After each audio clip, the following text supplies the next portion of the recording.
But if racism is the ability to control your fate and destiny, and we don't have that power. You can live wherever you want to, and you can be successful because the American dream is alive for all of us. It's not necessarily really naive predicated enough to on... believe that. What? If I dislike you because you white, that's prejudice.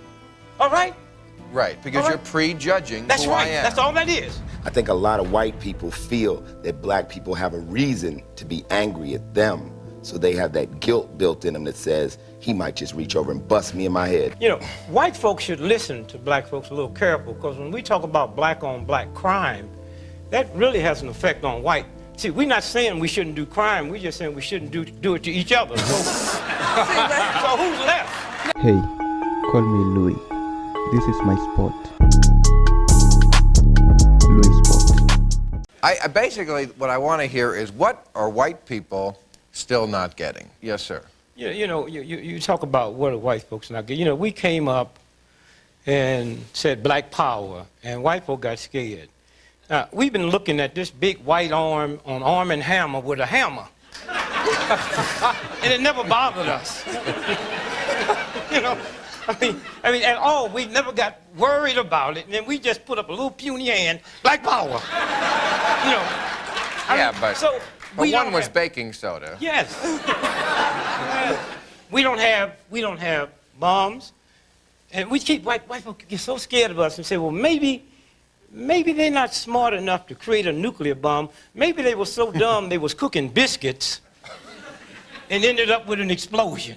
There are instances of subtle racism between all the races. Now, I'm not one that believes that... Even within the race? Even within the race. There are many, many racism, and most of it derives out of this group think, that if you don't think the same way that everyone else of color thinks, as if we all should be monolithic in our approaches to American life, then you've sold out. And so there are problems with our races, but we'll never get to solutions if we keep balkanizing ourselves. One thing, first, let's set one record straight that seems to bother our way.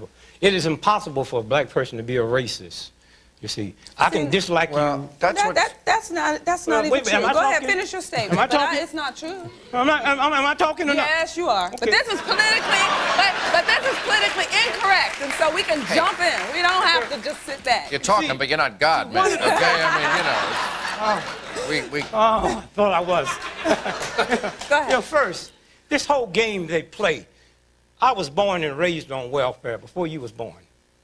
80% of every welfare mother in America, black and white, have never produced a child on welfare. They just keep showing that 20%. That's a game they play. Welfare, corporate America. 90% of the people that fly first class wouldn't be up front if they couldn't write that off on the income tax. And the airlines give off $200 million worth of free whiskey to first class. Those are welfare pimps, baby. Okay? All right. And, okay. All right. Come on now. And if you're really worried about welfare, I say send all the welfare mothers to Canada, mail their checks over there, call it foreign aid. That don't bother us. Well, that don't bother us. So far, I asked the question. I got lost where the biscuit turned into. Okay, let me try to reframe this, because I think we got lost there, and I'm really trying to accomplish something here. And what it is this. I think, you know, in the last generation, 30 years ago, people knew there was a problem. And I think white people think there isn't anymore, because there's been a lot of surface changes. I mean, people don't overtly that much insult black people anymore. They work side by side. There aren't separate drinking fountains and lunch counters, and there's laws against discrimination. And I think maybe not most, but a lot of white people think the problem is over. Thank God we solved it and we can move on. And I want you to tell them what it is like. I said to Laura Ingraham once here, I said, you would have such a different feeling if you went through life one day with a black face. Am I wrong about that? One thing you got to understand is you just got to be aware of angry individuals, whether they be black, Chinese, whatever. Because there's a lot of black people I'm afraid of. You dig what I'm saying? It's like white people too, you know what I'm saying? So once you dealing with an angry individual, he's somebody to be, you know, dealt with like that. I think a lot of white people feel that black people have a reason to be angry at them. So they have that guilt built in them that says he might just reach over and bust me in my head for something that maybe I didn't do, but I know he might think I did it. So that's where you got that insecurity right there. But then, you know... Well, but some black people are scary. I'm scared. Like I said, I'm scared of a lot of brothers, too. You know what I'm saying? Most of this has been manufactured. You know, white folks should listen to black folks a little careful, because when we talk about black-on-black crime, that really has an effect on white. See, we're not saying we shouldn't do crime. We're just saying we shouldn't do it to each other. So, so who's left? No, but that as a group, we're not saying that. But this many is Americans planet are ready Earth, to move. okay? It's better that we have the law. It's better than that, but you know, then check this out. But the problem with the law is that it makes people think the problem is over because they all are acting correctly, politically correctly. Well, there's different kind of discrimination now also. Like he said, you know, you worried about some black people. You just got to worry about people. There's different kind of prejudices now in 1997. Sometimes how you put it, politely how they say things, politely how they do things. That's not cool. It's prejudice in your race that when the British call you white Americans or American way, American this. I mean, there's prejudice among all of us, but there's a different way of doing it now. It's not so much N-I-G-G-E-R, that is this, I'm going to kill you, coon. Basically, white people got the money right now. And though whoever has the money is in power and is running stuff. And the man with the power has the money. Now, if we had the money... You got a lot of money. No, we ain't got the money. Not as, but I mean, no, that's a lie. Do. That's a lie because what it is that's another trick game. Because like you'll say, well, Oprah's rich, but she don't own the network. Michael Jordan is rich, but he don't own the team. Nobody black really owns nothing. When you get to the blue blood of America, ain't nobody black, ain't nobody even up there. Everybody got a tan, but ain't nobody black. But see, this is where we have to then judge. This is where we have to look at what has transpired over the last 30 years, and this is where I make a judgment against our welfare state and or this great society, because we have to ask ourselves, why don't we own? And one of the reasons is because... But you can't tell me Eddie Murphy is rich, so black people got money. No, and I'm not saying that, but what I am saying, it's limited government that allows for the free market system to thrive. And we began to look back at what has happened after the civil rights journey in this country to get rid of race-based laws. We started on this trail toward forced integration, and it has undermined the economic spirit that used to be in our neighborhoods. Why is it we can point to a time in our history we had over 300 banks in the black community? Today we have less than 30, and they're struggling to 300 banks with survive. No money in them, no, but that's not no money in them. No. They didn't have no money in them. But that's not we true. Ain't never owned no. We ain't never had nothing. We have more economic. We have more economic power today than we had 30 years ago. But look where that power comes from. 65% of black people today work for some form of government. That's a tragedy. We're talking about power, and the reason that I cannot be a racist, I can hate him because he's white. I can hate him because he's Jewish. I can hate you because he's...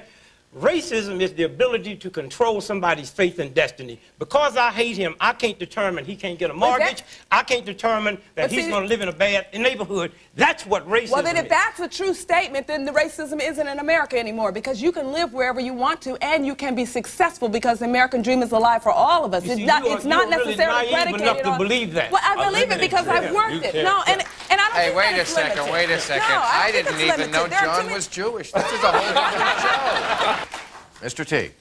I think the most dangerous thing for black people to feel is that you can really get a lot of money out here and be rich and be like above racism, because the bottom line is, like I said, you got basketball players, they can make, like Shaq can make $120 million, but who gave him the money? You know what I'm saying? Ain't nobody black because you're cut talking him about that a sense deal. of ownership, No, but that's very different from saying that it's racism that name keeps a rich you from... black person. No, but what does rich have to do? What does rich have to do with the discussion? That's where the power is. Without no money, you can't do nothing. And but if you see, get that's rich, where we disagree. They can take you out. Okay, then that fundamentally is where we disagree, and I think that when you talk got about power individuals, with no money? There are a lot of people. For instance, my grandmother has power. She has no money. She's very poor, but she has... Spiritual, Wait a minute. No, not only spiritual. She owns her own house. She grows her own food. She has a power that many of us don't know about. If OJ didn't have no money, he'd be in jail right now, baby. Well, perhaps he would be, and many think that he should.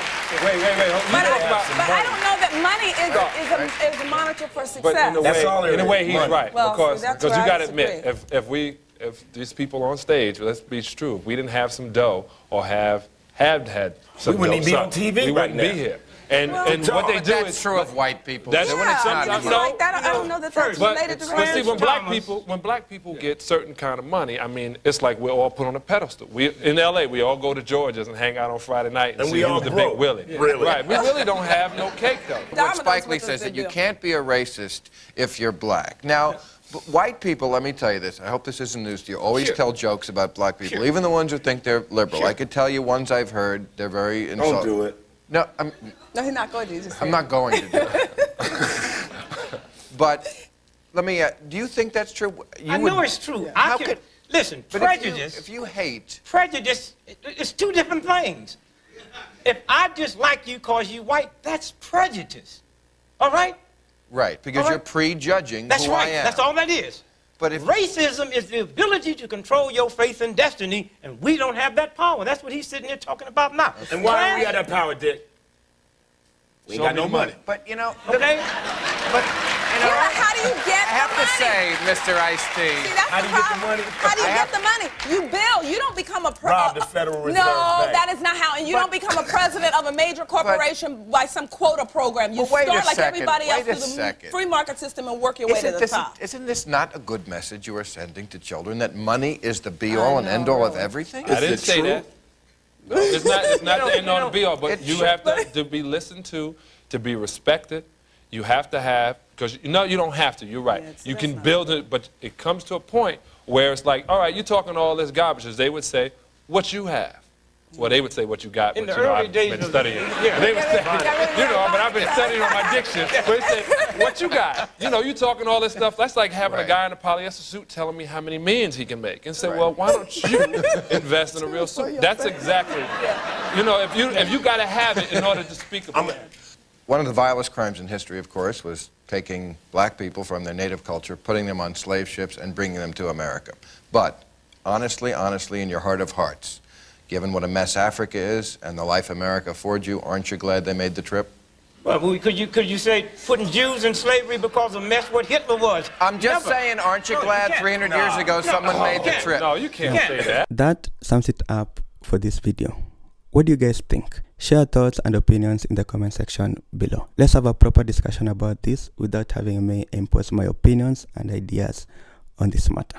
Give this video a thumbs up if you liked it, so that the YouTube algorithm can know that this video was so much interesting and share it far wide to more avid viewers just like you. Subscribe and click the notification bell if this is your first time watching these videos, and so that you can be notified as soon as we make a new upload on videos just like this. My name is Louis. Until next time, peace out.